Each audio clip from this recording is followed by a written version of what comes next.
Okay, we're going to go ahead and get started. This is the Oregon Realtors Forms Close-Up, or also known as the Deep Dive, with our legal affairs team. Quick note, just so that you remember, if you hopefully checked in at the front to get your CE. For those online, make sure your name is clearly on your login, and that way we can get you your CE. For the virtual participants, all questions here in the room, please go to the microphone, and I really mean it, please go to the microphone. For you guys online, please raise your hand like you've been doing all this whole entire convention. You're getting used to it. And please repeat yourself. We'll ask for questions. I think these guys are just going to have more of an open discussion, so I anticipate a lot of you coming up to the microphone, so just line yourself up.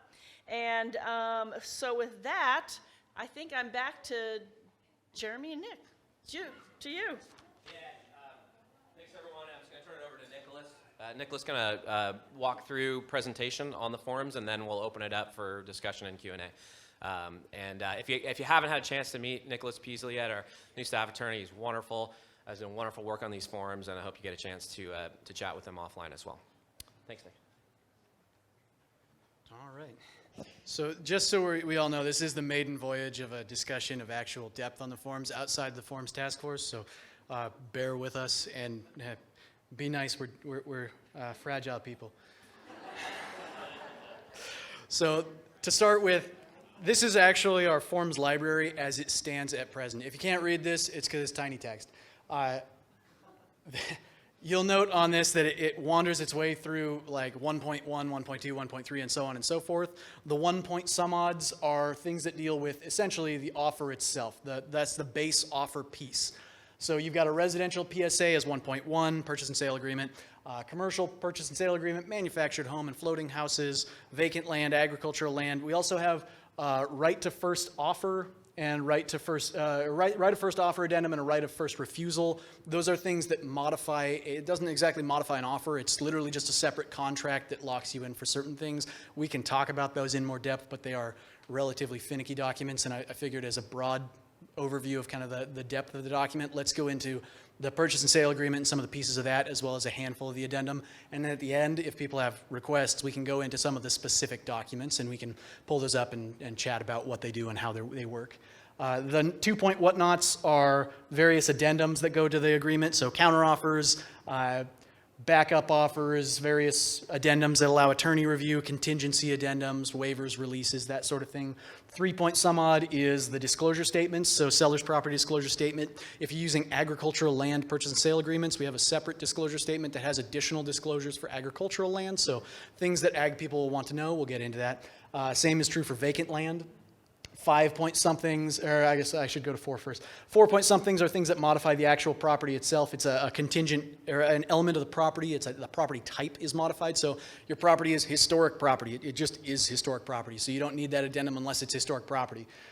These 4 point something addendums apply to those. 5 is how you kill a contract. These are the notice of defaults, the notice of termination, response to termination, and the ever popular seller property disclosure statement revocation of offer is the 5.5. So those are all the ways that you can end a contract. So 1.1 is how you start it, 5.5 is how you end it, 6 is addendums for commercial things. Commercial is its own special little place, so we have a special part for that too.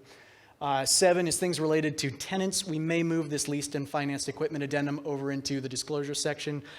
So these numbers are subject to change, but this is largely what it'll look like. And the 7 point something documents are tenant related. It's occupancy. There's someone living in the property.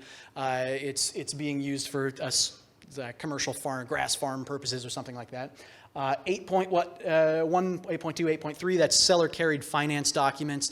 We do have a suite of those documents. They are somewhat modified from the ORF versions. It still accomplishes the same task. You're still selling property. It's seller carried, but the provisions are slightly different, and we can cover those if we're interested in seller finance. As a general rule, avoid seller financing. It's dangerous for realtors. That's a legal hotline advice. And then the 9 point things, 9.1, 2, 3, and so on through 9.8, those are things related to a broker's representation. So final agency acknowledgement, disclosed limited agency agreement, listing agreement, buyer representation agreement, buyer non-agency, seller non-agency, conflict of interest, notice of real estate compensation, and then we also have a 10-point, but that's just our advisories, so the buyer-seller advisory and the thing about lead paint that says, tell your family about it. That is our full library at this stage. Over time, there could be additions and things that are added to it. We may move objects from place to place, but in general, that's kind of our conceptual map for these documents. Moving into an actual purchase and sale agreement. So I've just snipped pieces out of our purchase and sale agreement. If you want to see it in person, we have it in back. The purchase and sale agreement on the first page has the material terms. These are the elements that are essentially the make or break pieces of your contract. What is the purchase price? How much am I spending on it? Who's paying for it and where are they paying for it? How is it being paid for? Is it cash? Is it a loan? Am I seller financing? If it is cash, is somebody saying, I have cash, it's a cryptocurrency wallet, but trust me, I'm good for it, because that might not exist tomorrow. So you should say those things, and we have a specification section. So this first page has all of the provisions that may change over, that may materially impact your contract, and the things you'll have to write in something or check a box that says, yes, here's an affirmative statement about this property. All of it is on the first page of the residential purchase and sale agreement. For agriculture, we'll work with the formatting, but it's currently like a page and a quarter, so it squirts out on the second page. You also have the closing date, how it's conveyed. So is it a deed? Are you seller carrying and using a promissory note and a deed of trust? Is it a land sale contract? Note, for example, on section 6 here with conveyance, when you check the box for if transaction seller carried and you say, yes, it is a promissory note and a deed of trust, there's a little parenthesis that says Form 8.1 and Form 8.2. Those are the seller carried documents. So if you check a box and it has a parenthesis after that says Form such and such, you're supposed to attach that document. That directly applies to the transaction you're doing. So in this case, Form 8.1 is a promissory note, and Form 8.2 is a deed of trust.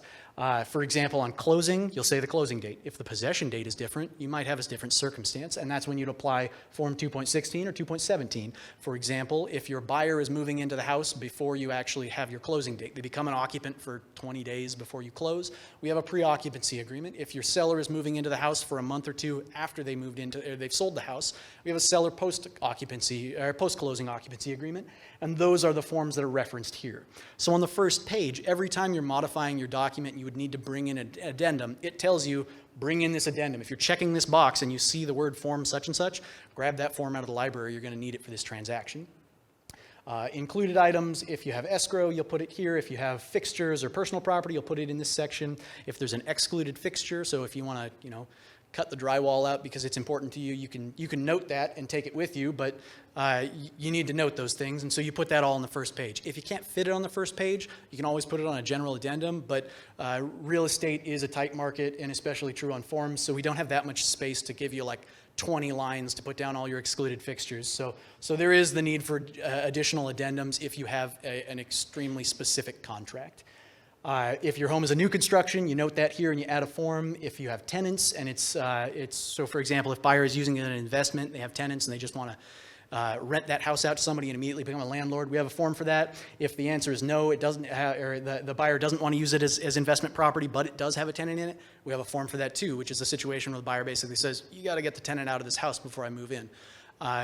Or there are contingencies that need to be in place. So that it specifically tells you where to go in the contract for those situations. You'll say what the water and sewer is, and so on and so forth. This is not the complete list of all of the provisions on the first page. I believe there are 22 provisions on the first page, and I've only put 11 of them here. So it's about half of the actual first page of the agreement, just to give you a flavor of it. So this is the material terms section. Why that's important is the next page is everything that relates to time periods. So first page, material terms, when do I close, how much am I paying, where am I closing, who's the escrow officer, that kind of thing. The next page has time frames, so things that are related to number of business days. You need to provide your earnest money in 3 days. All of those time-related provisions follow after the material terms. So if you have something that it requires 3 business days to do it, it'll be in this next chunk. All of the timelines are coalesced into one section. Now, on this one, I've pulled up a couple examples. These are various time frame related provisions that don't necessarily result in the termination. This will make sense as I get a little further into it with what can result in the termination. So for example, buyer representation duties, buyer is obtaining using a loan to purchase the property. The buyer did not provide evidence of loan pre-approval with the offer. They have to do that within 2 days. So if your buyer is using a loan and they didn't give you a pre-approval showing of some sort, they have 2 days to provide that document. If the buyer does not provide that document, Note that it doesn't say anything in here about whether or not you can terminate. If it doesn't say you can terminate, that's a default. That would be a situation where you say, okay, buyer, you've defaulted. I'm going to send you a notice of default and say, here was an obligation. You didn't do it. You have a couple days to fix that obligation. Please respond and cure that problem. Send me that pre-approval letter. On the other hand, we have situations like this where it says, okay, if in the agreement it says you can terminate the transaction by giving seller a Form 5.3 notice of termination. If the agreement tells you you can terminate, that's a reason to terminate the agreement. And so the way that the default and termination thing goes, we've had questions about it for the last couple days, and I think it's important to address. If the document tells you can terminate for that reason. If it doesn't tell you can terminate, you can call it a default. And if they don't fix that default, you can terminate because they failed to cure the default. So all roads lead to Rome, but it's just a different way of doing the process. There are a handful of situations that are considered immediate defaults. I'll get to that later. There's situations where it's a default. We don't say you can terminate, but like we're not going to force parties to stay in that transaction for another 3 days if it's something that had to be done by closing. I'll get there. Essentially what this section is here, I'll go back one. Time periods, these are dates that you have to fulfill by a certain point. It's your obligations. If you're a buyer or you're a seller, these are things you have to do. You promised by signing this contract to do these things. So you need to do them within the time frame that is given to you. In these other cases, these are various obligations that if you don't do it, the buyer can terminate. There's still obligations, but in essence, the buyer is given their right to back out of a contract because they have been given a right to terminate. Note there are some of these that are not necessarily guaranteed. So for example, a lead hazard contingency. If your house is not super old, you don't need a lead hazard contingency. And so yes, it is in the time frame provisions because it does provide a 10-day timeline to things, but it's the end of the provision. If you look up if you go up front and look at the actual document that we've got here or on our website soon, the purchase and sale agreement in the timeline section is organized chronologically. So as the contract moves forward, you'll find your provisions. At the start of the contract, you have to provide earnest money. You have to provide pre-approval. Those will be the first time frame related provisions that show in the time frame section. As you move through the contract, for example, you need smoke detectors in the property by a certain number of days before, I think it's 5 business days before closing. That's one of the last provisions in the time frame section. So as you're moving through your transaction, so too would you be moving through the time frames provision. For these time frames that are completely unhinged from the actual agreement itself, so you don't necessarily need a lead-based hazard inspection, you don't necessarily need to worry about the SPDS if a party is exempt from it. Those come at the end of time frames. And so just to give you a kind of a conceptual idea of how this is broken down, chronological movement through your time frames, and then if it's a contingent time frame, that's later in the contract. If it's not a guaranteed break point on the contract. We also break down several provisions by if it's the buyer or seller. So for example, allocation of taxes, fees, and utilities, and rents and deposits and whatnot. Those are things that there's a certain point where the buyer is paying some things and the seller is paying some things. And we break it down. Hopefully, we think it's visibly obvious or at least it's readable. It'll tell you exactly what the buyer's obligations are and exactly what the seller's obligations are in very clean formatting. So you'll know precisely what your buyer's requirements are if you just look for the thing that says bolded buyer does this or bolded seller does this on these sections where both parties have an obligation. So closing costs, buyer pays before closing, or at or before closing, recording fees, closing costs that they agreed to pay, and various other things that they've agreed to. So if they want an additional title insurance policy, the buyer's paying for that.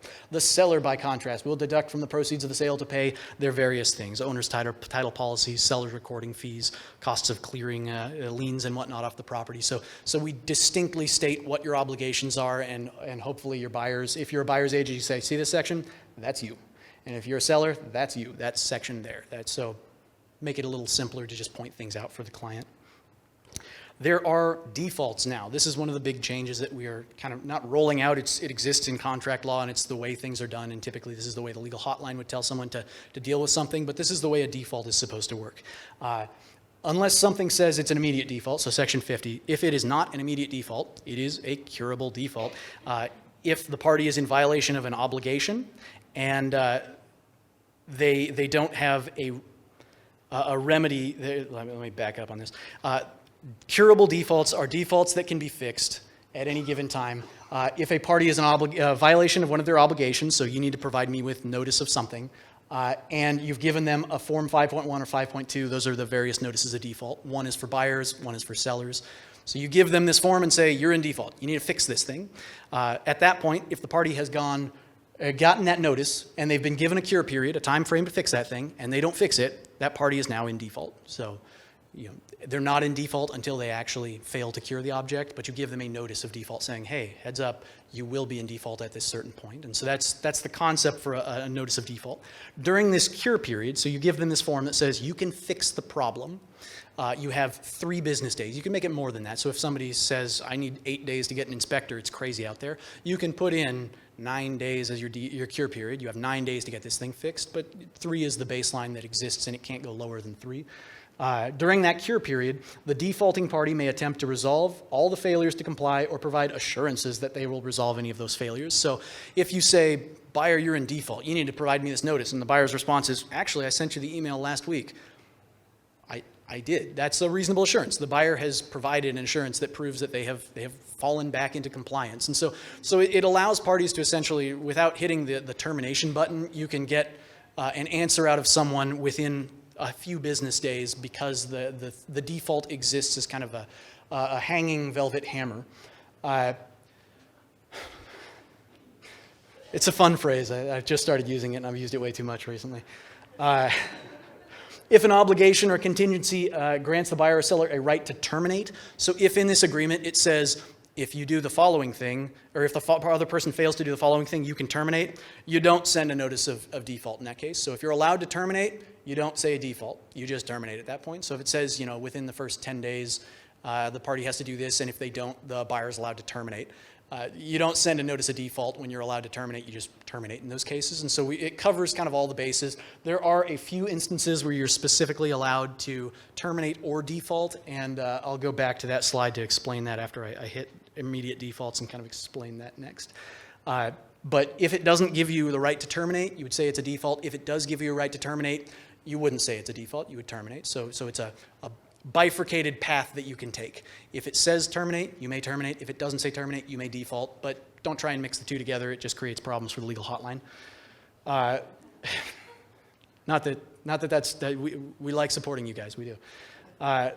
So at no point is this section construed as extending timeframes that a notice or a contingency release is required to be given. So if someone is late on their notice and you send a notice of default, it doesn't mean that they've been given an extra 3 days to fix that problem. They still are in default. Like if they don't provide that thing within 3 days, they're still in default. And so for all intents and purposes in arbitration, the party can't argue, well, I did have 3 extra days because he gave me the notice. Once you've defaulted, you're in default. You've just given them notice of that fact and said, please cure in the next couple days. So it doesn't change the legal reality of the fact that you are in default and that a termination could come soon. There are conditions called immediate defaults. These are essentially situations where we say a cure period is not required, such as, for example, if the seller misrepresents a fact about the contract, such as the ability to secure financing. The seller says, no, I'm good for it. I totally have that loan. And then you find out they don't have that loan. You don't have to give them a cure period necessarily because that is a very contingent element in a misrepresented thing. That buyer does not actually have financing, so you don't need to give them 3 days to find out if they actually have financing. You can just end the contract. No cure period, just it's a dead moment that you can terminate. And also if a party wrongfully fails to close or satisfy a condition by closing. So if the condition goes till closing, or if they have until closing to fix it and they don't fix it, you can just terminate at closing because there's no point in making parties go beyond closing unless there's a very specific statement in contract. And I think there's only one of those for a risk of loss provision, which we can go over specifically if you want to see it.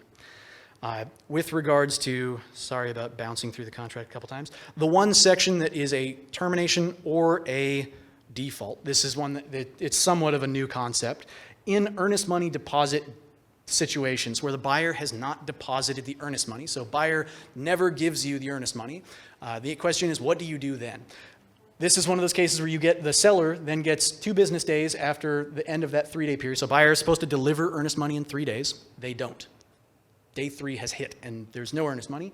Seller now has 2 business days where they can choose one of 2 options. They can either say, buyer, you didn't deliver the earnest money. I want out. I'm moving to the next buyer. I'm terminating. And at that point, we say, we don't care where the earnest money goes. Buyer never has to deposit it. We're just moving along. The contract's over. There's no dispute over the earnest money that didn't get deposited. On the other hand, If the seller provides a notice of default and they say, buyer, you have 3 days to give me the earnest money.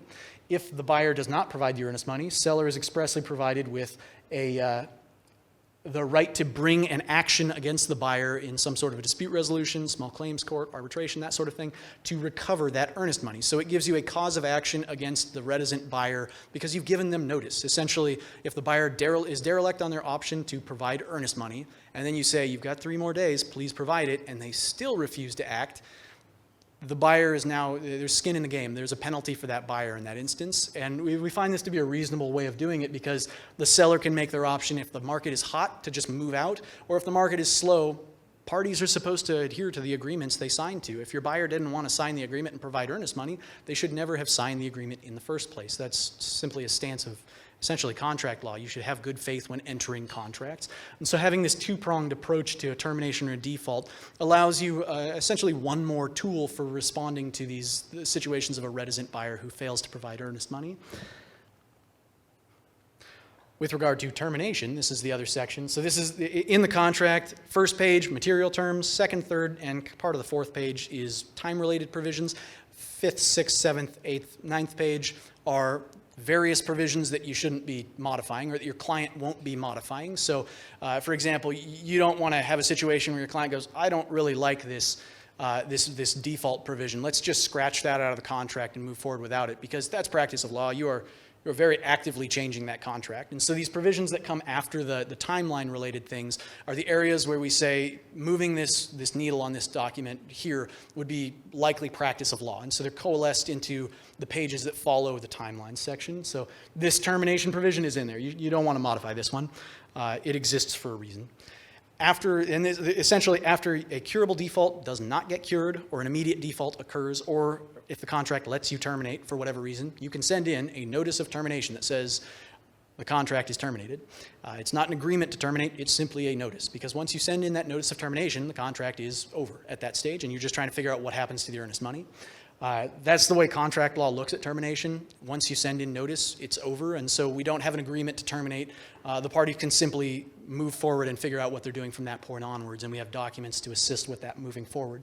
But this termination provision gives the language for it. If at any point, for example, the parties terminate and they can't figure out where earnest money goes, they don't agree on their escrow instructions, law says that escrow has to clam up and not give the money to anyone. So in that case, we have this provision explains to you kind of what happens then, which is you probably have to go to dispute resolution because we can't just force escrow to push money in one direction or the other. That's simply a standard of Oregon law. And so in the termination provision, it says, what do you do if you terminate? If there is a default that goes uncured, if you didn't default, you get 2 business days to terminate. So at any time when there's been a fault, so for example, buyer needs to provide notice of such and such. Buyer fails to provide that notice. You give them notice of default. Say, buyer, you were supposed to give me notice of such and such. You have 3 days to provide that notice. Buyer does not provide that notice. On the 3rd day, when your cure period ends, you now have 2 business days to act on it and say, I'm out. I terminate for this reason. If the buyer fails to cure and you go, well, we're all good people here. Let's just give them a pass on this one. You don't have to send in your termination, but the buyer should not be locked into this contract for the next 20 days on the off chance that you terminate because they defaulted way back in the day. So you have 2 days to act on that termination for that various defaulting reasons. So it gives you, it gives all parties sort of a very clear timeline, a very clear set of guidelines for when you will get responses to things. And we hope it clears up and speeds some of the process through and keeps parties out of the trepidation of wondering, am I going to have a contract terminated on me at any moment? Is there a hanging dagger? Did it automatically terminate and I just didn't know about it? You'll know. This contract requires you to know. Escrow, the rest of this termination section, so the last kind of half of it, is just telling you where escrow puts the money. If you have a notice of termination, you will have a response to termination. Both of those will tell you where escrow money goes. If there is a disagreement, then you got to go to dispute resolution. Otherwise, there's only a couple situations where escrow can send the money off to other places, and we'll tell you about those in the contract itself. Purchase and sale agreement at the very end of the document. So when we say you only have to touch the first couple pages, that's not actually true. You're supposed to initial each page as kind of a thin paper wall of showing that your client has read every single page. And at the very end, your buyer is going to say, by signing below, I agree that we would enter this contract. However, my offer will expire by, and you can put a date right there and a time right there, and you can say when your offer expires. Note that in most of these cases, we don't just have a checkbox and a blank for some kind of time-related provision. If it says you have 2 business days or blank business days, there are 2 boxes. There's always a more specific date term. It's the opinion of the legal hotline that you should always be more distinct in what you're describing. So if you're going to make a stance on something, for example, sorry to bounce around this document so much, buyer has 10 business days or blank business days as a due diligence period. If you're going to choose a due diligence period, you should write a number in or make an affirmative action selecting a time frame. That protects you the best in cases of complaint against you. Essentially, the argument that would come up is if you didn't fill in a blank and it just said the default is 10 business days, the client can always make the argument, my realtor did not fill out that timeline, not because they were relying on the default, but because they're a bad realtor and they just didn't do their job. They didn't even know that there was a default. They made a mistake. And having a required affirmative action, or what amounts to a required affirmative action by checking a box to show you how many days you're doing, it protects you as a realtor in showing that you have made affirmative choices on those timelines. And so you don't get hit with those he said, she said kind of arguments about who actually wanted that default provision to apply. This is where I was going to go next. So seller's response, essentially on this document, the seller will check a box. They can accept it, they can reject it, they can counteroffer. If they're counteroffering, notice the parentheses, they'll use form 2.1. That's our counteroffer form. The seller will be bound if they select accept and deliver a signed copy of this to the buyer prior to the deadline. Now note, if the parties don't accept by the deadline, you can also make it valid with form 2.3, late acceptance. So that's a document that basically says the seller would really like this deal to go through. He just didn't see this document until 2 days after it expired. Our bad, sorry. When you give that late acceptance document back to the buyer then gets to be the one that affirmatively chooses to move into that transaction because maybe the buyer put an offer on another house when you were late. But by having a late acceptance potential and a late acceptance offer, it allows parties to essentially understand that, to err is human. And sometimes people forget about things and would still like to move on with the transaction. It was your best offer. You just didn't see it until later. And you'd really like that. And if the buyer still wants the house, move forward with that sale. You've got our blessing. Down at the bottom here, you'll see upon presentment to seller, seller's agent signs below.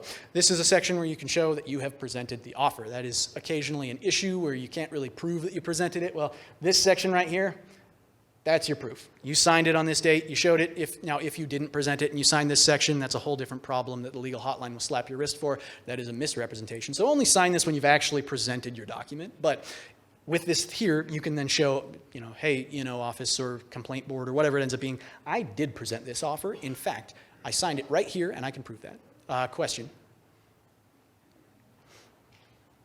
Thank you. Greg Whistler from East Metro Association. So I'm seeing there on presentment to seller, presenting seller's agent. What about the cases where maybe it's for sale by owner or something like that? There is no seller's agent. Should maybe you guys consider taking the word sellers out and just have a presenting agent sign below? So whatever agent it is presents the offer, dates it, puts their name down, signs it. Just a thought. This is why we're doing a soft rollout so we can potentially change things. It's a great point. Originally, we did have presenting party does that in this section, and the concern that the task force had was the buyer's agent would just sign that because they don't like seeing blank spaces on documents. And if that's the case, it is a problem at times. And our hope is that through training that wouldn't happen. So it's a good point, and I think we could train around it. But we did consider it, and it's essentially the concern we had is if it just says presenting offer, the buyer goes, well, I presented this to the seller's agent, so I should sign here, right? And there is potential for confusion. Well, I was going to comment, Mike Erlinger from Arvar. I don't like that it says acceptance, to be honest, because what if they're rejecting or countering, but the other agent still wants proof of delivery? But I have a fiduciary duty to present all offers to my sellers. If it's for sale by owner, there's no agent with a fiduciary duty to present that. So if they never saw it, that's kind of their bad, and maybe they should hire a realtor.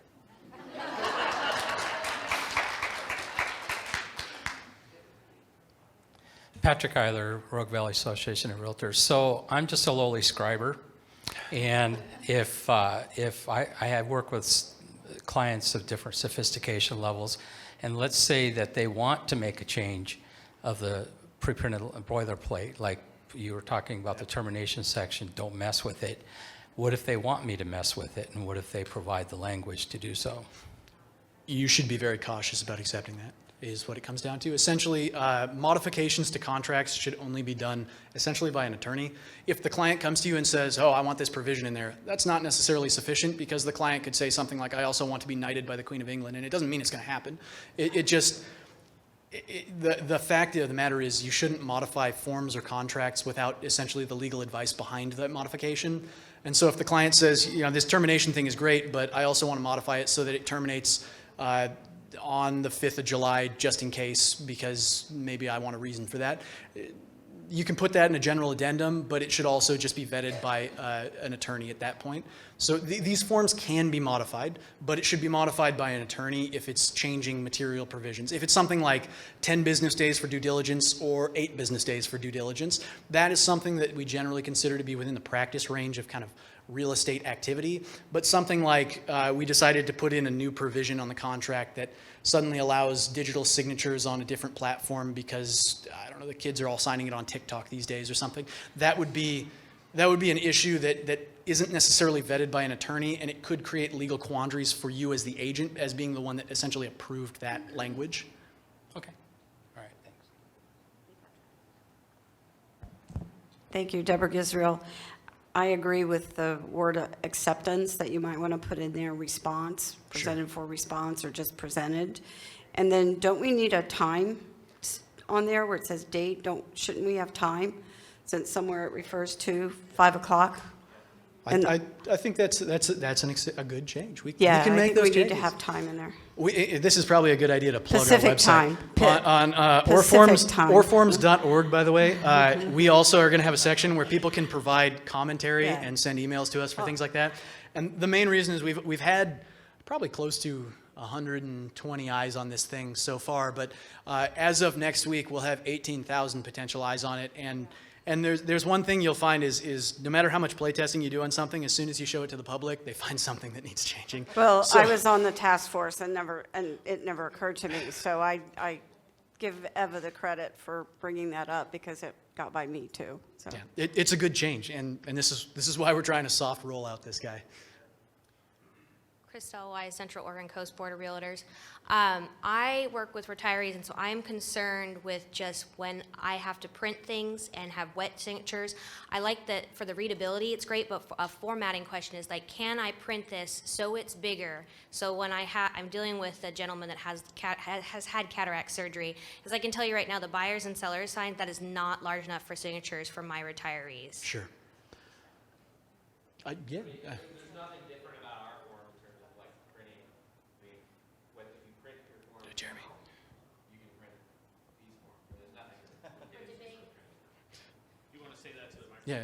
Speak into the microphone. I should know that. Apologies. Yeah, I mean, there's nothing that prohibits you from printing these if that's what you do with your current documents. I mean, you're gonna experience these documents the same way you experience the documents you use now. So if you're able to print them there, you're able to print these. So I'm not sure if that's getting at your question, but yeah. Oh, change the font. Well, again, that would be, that would be in the platforms that you're accessing it on. And I mean, we're not, I don't think that you would be able to change the font in the platform, like in a zip form or a SkySlope. And we're encouraging them, of course, to publish our forms exactly as we're presenting it to them, so that we can be assured that the forms are the ones we gave them. So we can look into this issue. It sounds like it's more of a formatting issue that needs to be addressed, but yeah. So we'll look into that. All you got to do to make that bigger is change your print function from landscape to portrait, and just blow up the print. It's That is pretty true. easy. The seller signature and buyer signature line being too small that we're concerned about versus the print option. Hey, I don't have too many buyers and sellers that are really good at coloring within the lines anyway. Also, note that the actual documents are back there. I mean, this is a snippet for a PowerPoint slide. So the actual document, I think you'll find there's plenty of space for a signature. So regarding the seller's agent acknowledgement there, I also work with a lot of seniors, and I run into the scenario where the offer deadline is like 24 hours. I forward the offer to the seller or the seller's family, whatever they instruct, but it's going to take a day longer or whatever for all the family to weigh in before they're actually going to give a written response. So should that agent acknowledgement happen when the offer is initially sent off to them, or when we're actually getting down to signing it? And I bring that up because I am always don't know what to do with that, because I want to show that I did provide it to them timely, but their circumstances are they're not ready to sign it for another day or 2 or 5. That's a good question. It's the same answer as presentment, which in our situation is Jeremy. I don't have a good answer for that one right now. It's so funny, you do these things and you just don't predict the things where all the questions will be, but appreciate it. There's a regulation that says that you have to present, you have to have documentation that you presented offers. And it would be when you presented it to them, regardless of when they intend to sign it. Yeah. Hi, this is Feather, Lincoln County Board of Realtors. I have a couple questions. Is there, and I don't know if you've just not gotten to it yet, I don't know, I apologize ahead of time. And I really like these forms a lot more than I thought I would, so kudos. We appreciate When I asked why, you should have said, because they're going to be better. Sorry, anyways, is there going to be a contingency release for a curable default? So if they do cure it, do you acknowledge it? Yes. Like a response to the Yeah, the like cure? if they fix something and you can prove, okay, my client did it, like here we did it, and they go, okay, you did it? So we don't actually have like an affidavit that just says like I confirm that I have received the cure and that the cure is fine in that instance. Typically the reason for that is the party that would be providing that confirmation is the one that would have to initiate the termination or the like punishment as a result of that cure. So if, for example, buyer defaults, seller says, buyer, you defaulted, send me notice, and the buyer sends notice, the seller is the one that would be sending a thing that says, you didn't send me notice. So if the seller is going to provide a confirmation that says, thank you, I did get that notice, I'm so happy with it, by them not sending a termination in, they would essentially be doing the same thing. I see where you're coming from. You'd have a paper trail for it, and that's something that we could add. But in effect, the practicality of it is if you don't receive the termination at the end of the cure period, it's the same effective outcome as someone saying, I approve of this. And if 2 days pass after the default has kind of manifested without a cure, and there's no termination notice, we say, in that case, the party has released their right to claim termination for that default. So if you go 2 days and you don't get any response from them, and you don't terminate within those 2 days, that's considered the same thing as receiving an approval of that cure. Okay, so not saying something is the same as accepting it. In essence, we're requiring people to make somewhat more affirmative actions. Okay. There are so for example, in these contracts, there aren't really any automatic termination provisions.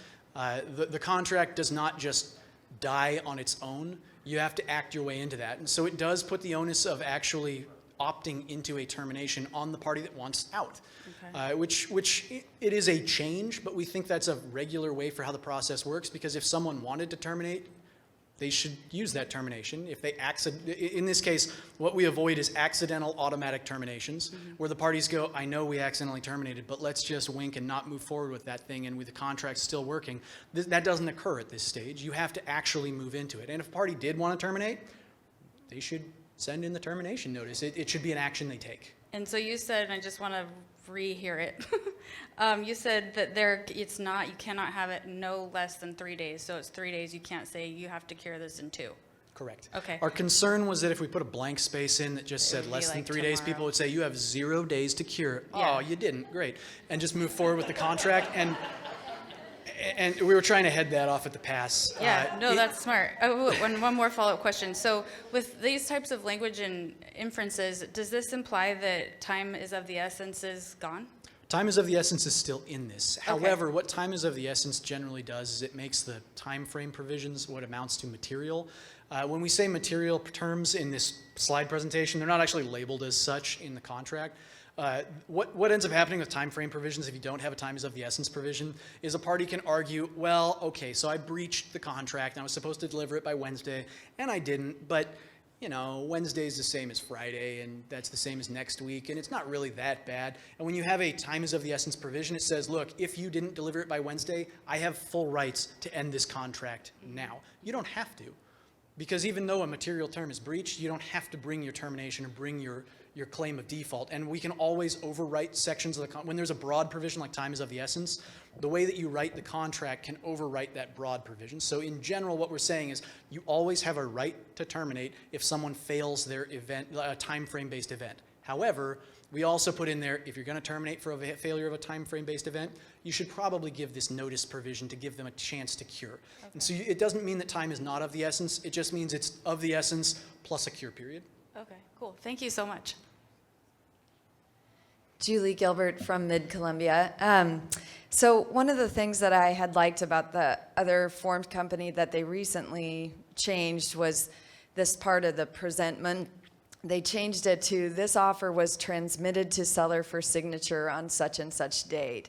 What I find is there's so much ambiguity in how that term was. Was it the original time?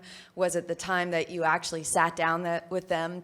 So my suggestion would be, let's make it really, really clear which of the two things we want out of that, because otherwise we're going to continue to get some situations where somebody does the original presenting, like what is it we're wanting out of that so that we can get it? Because right now I still feel like this is ambiguous and it was always ambiguous with the other forms. In my previous life, I worked at a law firm where we did a fair number of procurement contracts with cities, and we had to address this exact problem because giant contracting companies would send their contracts in like 30 seconds before the due date. And our provision to answer it was 3/4 of a page long, explaining exactly what clock and exactly what time frame on exactly what computer we were using to address that time frame. Because was it the computer clock on the city's computer, or was it the contractor's computer? And so the answer, the roundabout reason why I'm telling this story is we can provide an exceptional amount of detail on this, but it is at cost of simplicity. And so this is what the next couple months is going to be for, is us gathering information about what are we willing to sacrifice simplicity for here? What do we want more language for or less language for? And I think it's a good discussion to have about this presentment clause. It is worth discussing, and I agree with what you're saying, and we've heard the other side on things as well, and so we'll come to a hopeful conclusion based on kind of a decision of the majority is our goal in this case, but it is worth noting, and please let your thoughts be known. Yeah, my whole point is it's what is it we want out of it? What is it we want to communicate to the other side of what that's gonna have? Like, what is the end goal? And then I know what I'm going for. But the other part of this is I constantly get contracts back that don't have the box checked for accepts, rejects, or counters. Like, that is just not checked. What I liked on the other forms is it was separated out into 2 points, because as we're filling it out and somebody's new to this, there's this moment where you're like, oh God, did I do that part right? I liked that it was separated separately. There was just something that helped other agents not accidentally do the wrong thing.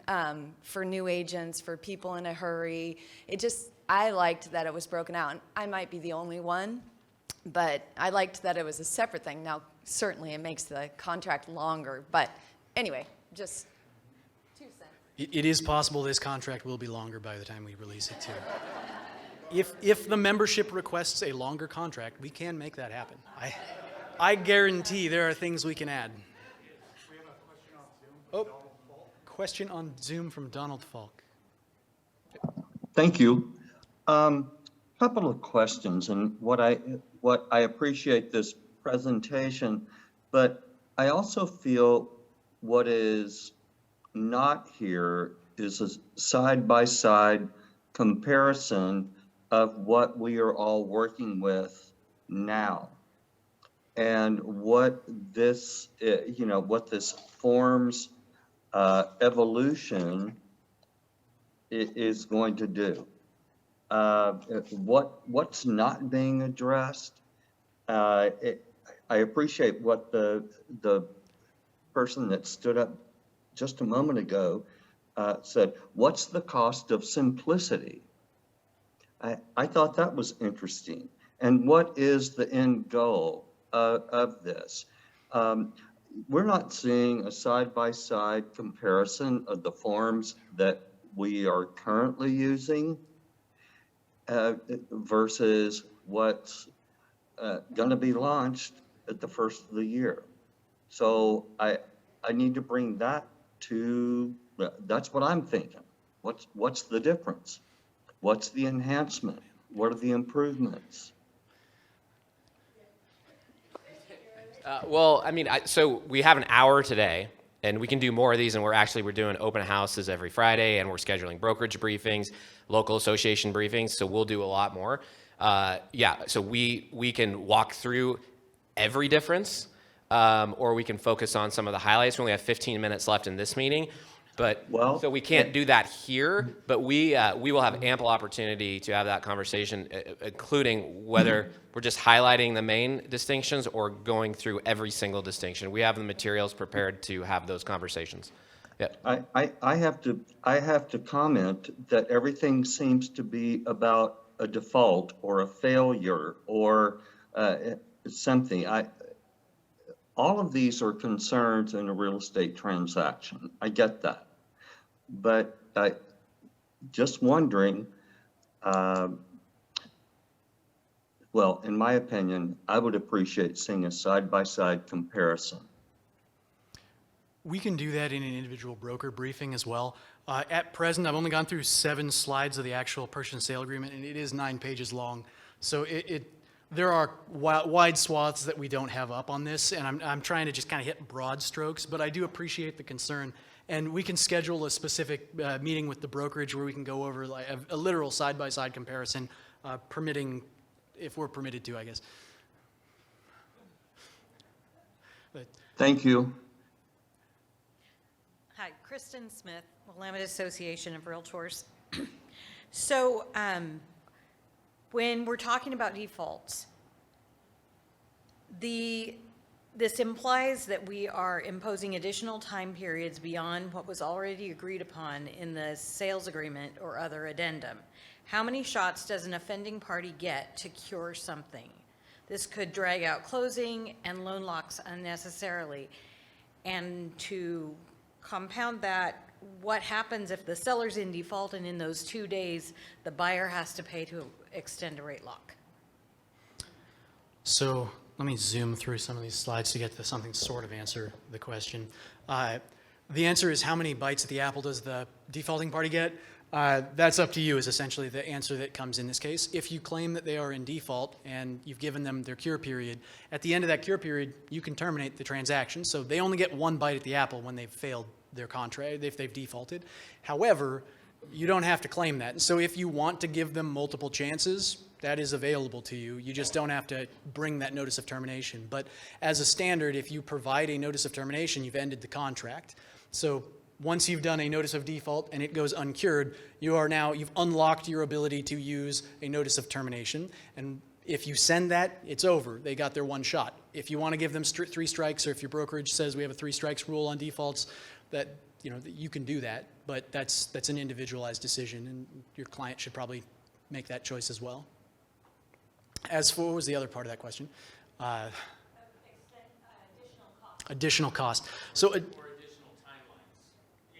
Extending the timeline was one of the things I heard her talk about. Sure. So if, for example, you put in a notice of default and you say, you have 3 days to fix this, and during that 3-day period, it would cause an extension of the timeline for that buyer, that would be something where in most cases the buyer would pay for it, but then they would have a cause of action at most likely it would be a dispute resolution if that does not go through.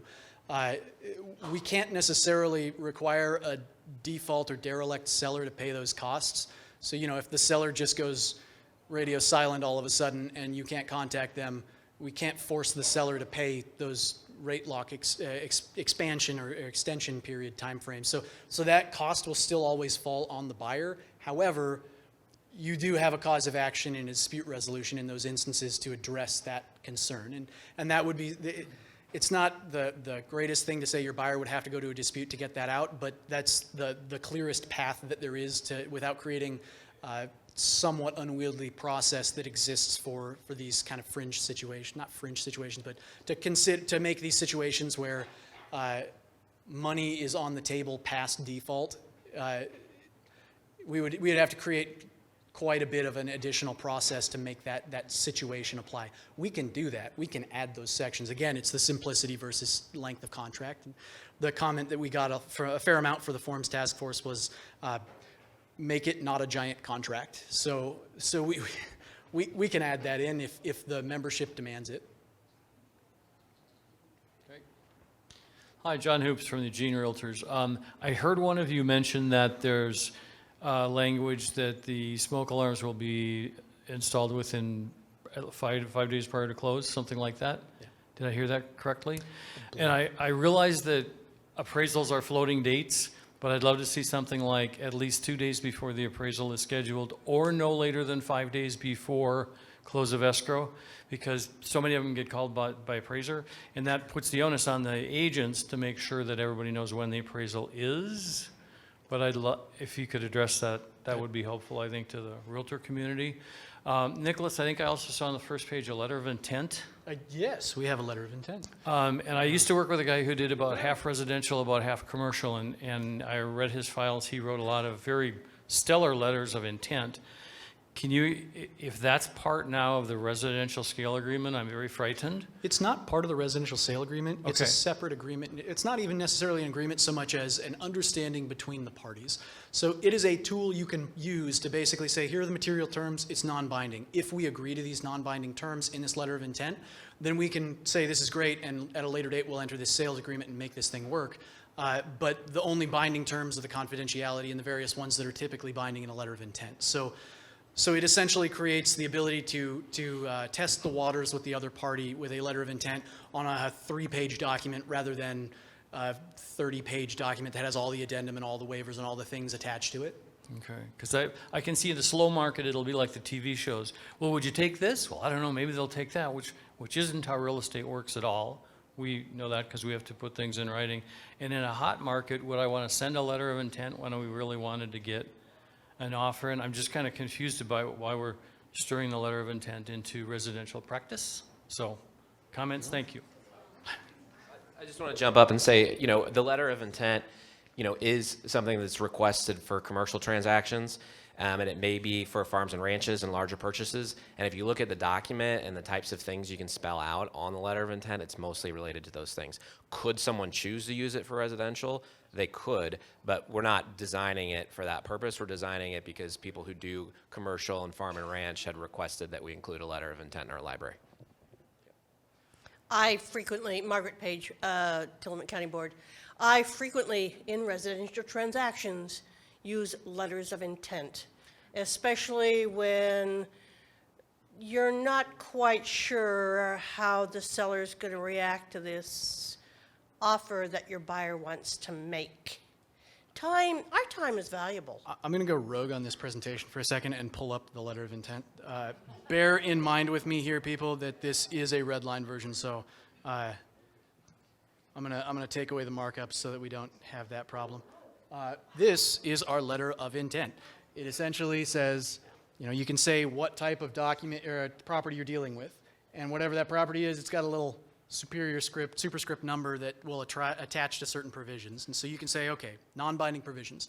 Here's a general concept of what we want this transaction to look like. Here's what we're hoping that the financial terms would look like. Here's what we're thinking the real estate commission would look like. Here's what we think the proposed conveyance would be. Would it be seller carried? Would it not be? And so on and so forth. Here are what we're expecting to possibly waive. I might take advantage of the title review. I might take advantage of the agricultural land disclosure. I might not, and I might not check that box. But you're basically just giving the seller or the buyer, whoever you're giving this letter of intent to, an idea of where you want to go. The commentary we got that led to this letter of intent was basically someone saying, I have 40-page documents. We get to the very last couple pages, and then the party goes, this isn't working for me. And I'd rather do that in 3 pages rather than 40. And so the purpose of this is not to bind people to the mast and say this is exactly what you're going to be doing, but it does give you an idea of where you're going on that letter of intent. It's similar to the summary page on the front, but you can agree to to it with another party. There are, however, binding provisions, and these are the typical ones in a letter of intent, which say, for example, there's confidentiality. Please don't share the fact that you're doing this letter of intent with other people. The brokers, if they were part of this negotiation, they were a procuring clause. Even though you signed a letter of intent with your broker, if you just jettison them afterwards, there's still a commission that should probably go with that because they helped you sign this letter of intent that led to the sale. And that's the big concept for the letter of intent at this stage. It was largely at the behest of farm and ranch interest, but it can be applied to many of the other areas as well. Just because the concepts that are used in farm and ranch that come to the reason why you would use a letter of intent in farm and ranch is a reason that can be used in virtually any transaction. Yeah. Back to the presentation. Apologies for all the flicking back and forth between screens here.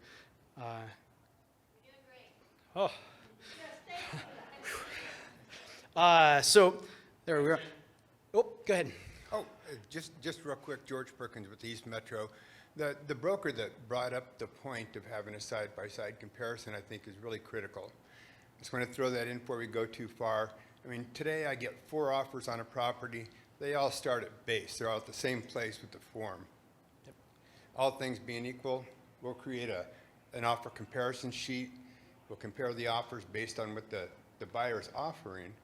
But when this new form comes out, I might get 3 on one form and 2 on another.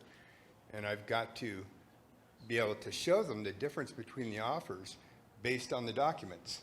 So I think that OAR, or OR, needs to have a very detailed side-by-side comparison document available for us before they release the forms. Sure. Thank you. One of our goals in mind when we came to this convention with the plans on presenting on the forums is to be as non-adversarial as we can. And this is one of the situations where we're trying to kind of highlight most of the stuff about these forms. Over time, if you have questions about the differences, we can address those. But for now, it's a celebration of the Oregon forms is what we're kind of shooting for here. Nice work. For funsies, can you practice that flip scale and take us back to the inspection portion? And so in this section, one of the things that I find often comes up for me is exactly what time of day we need to have that repair negotiations all worked out. And so when you had it up before, I just didn't see that time of day section up here. In the training, we address this with literal examples. For example, a buyer enters the following things. The way that we've set this up is the due diligence period. Inspection is now due diligence because people are terminating for reasons of the land use is not proper, and they're just pointing to an inspection for no reason at all and saying, I terminate because of inspections. Let's just stop hiding the ball and say it's because of due diligence. It's the land use was not proper, and so we're trying to make a more honest Oregon right now.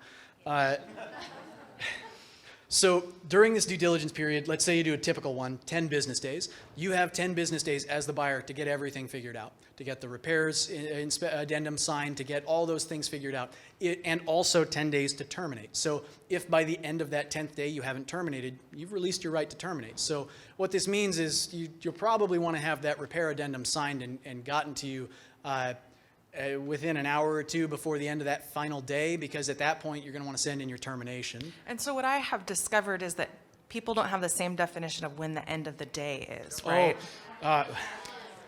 We actually define that in this contract, not in this section, however, in the definitions section. Specifically, a business day ends at 5 p.m. If it's a calendar day, it's 11:59 p.m. because at 12 o'clock it becomes the next calendar day.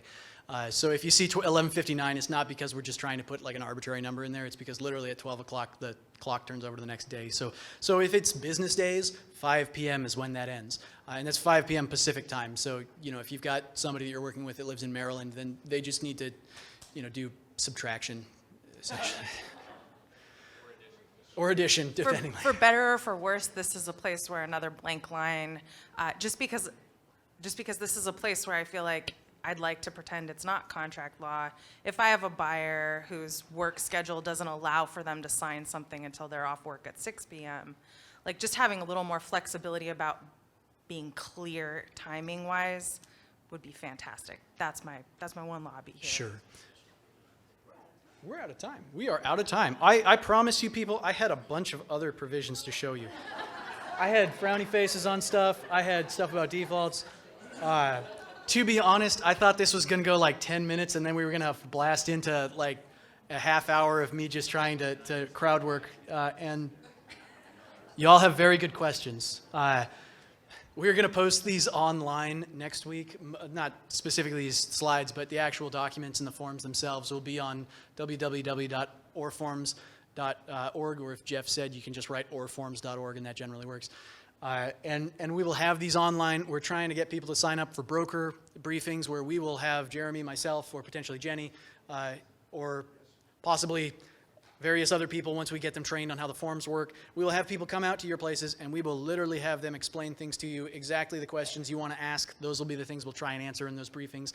On Fridays, we will have open houses that will have like an open Zoom meeting that you can just hop in and ask questions.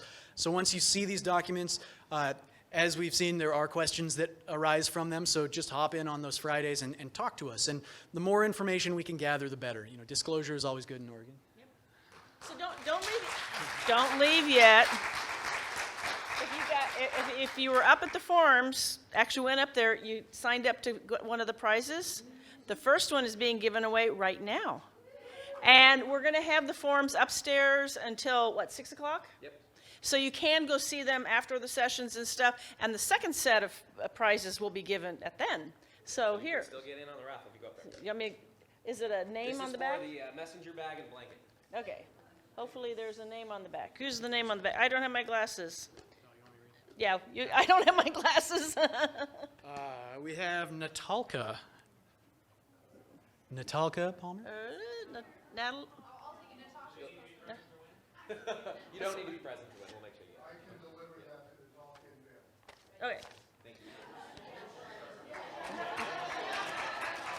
All right, so as we've done with all the other classes, the CE certificate will be on the website next week, hopefully, if we get there.